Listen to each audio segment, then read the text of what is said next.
So today's topic is something many of us struggle with, and that is the anxiety around potentially stopping therapy. What do we do? So stay tuned.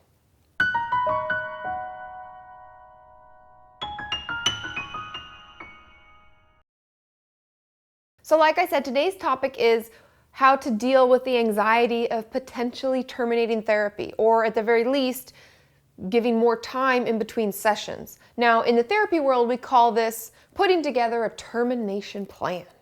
And I don't know if your therapist will say this to you, because I don't actually think I say that to my clients, but it's something that I mentally make note of, and I'll start jotting down this termination plan. And things that I would make sure you mention to your therapist that kind of helps even me as a person who is in therapy, it helps us deal with the anxiety of it, is knowing this plan is going into place. And there are about 4 things that I'll mention today that will really help alleviate this.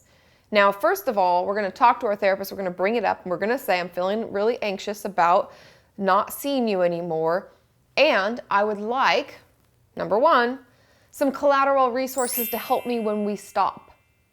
Now, I know it's really difficult to say, yeah, I'm going to stop, but we're going to want some resources. Now, these collateral resources, these referrals are things like groups, or let's say we're struggling with alcoholism, it's like an AA kind of referral, or maybe we do an art therapy group, something that they refer you out to. Ask them for it. We have tons of referrals, and if we don't, we can ask people around, other peers and colleagues of ours, for recommendations, and we can find something that fits with you and what you're struggling with. Now, there are many eating disorder clinics in my area who have either Monday nights or Sunday nights. A lot of times they have groups for people who are working on recovery, who aren't in treatment anymore, but they need the constant support. It's things like that, okay? So make sure you ask for those resources.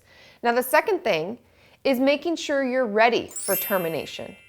And you need to talk with your therapist openly about this. So this is, how much longer are we going to see each other? When will you know I'm ready, to your therapist? When will you know I'm ready for termination? And how will I know? Now, they're not going to say, you're going to know because you'll feel blah, blah, blah, blah, blah. But they can talk to you about how we can work together and come to an agreement on when it's okay. So that's kind of the second thing we have to do.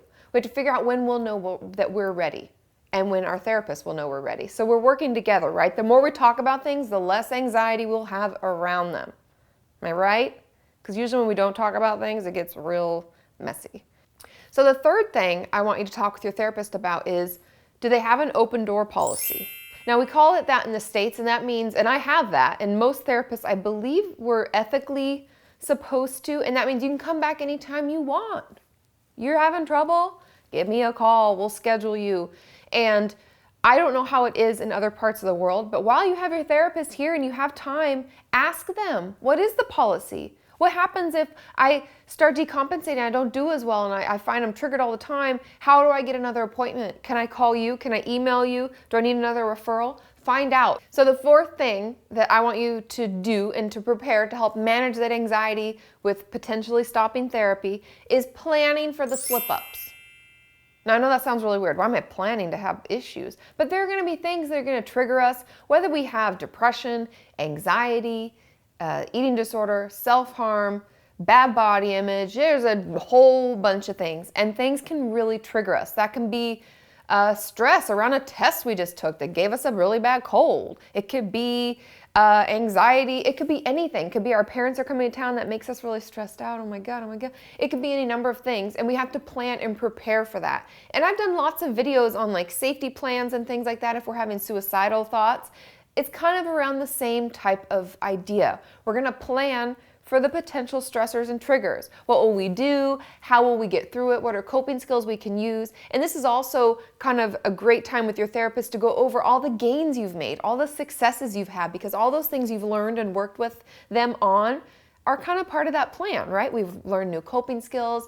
We've worked on ways to better communicate our needs and our wants and how upset we are, etc., right? So use those and the things that you've learned and worked on in your plan. And it can remind you of how far you've come. And then it's like, yes, I've done so well.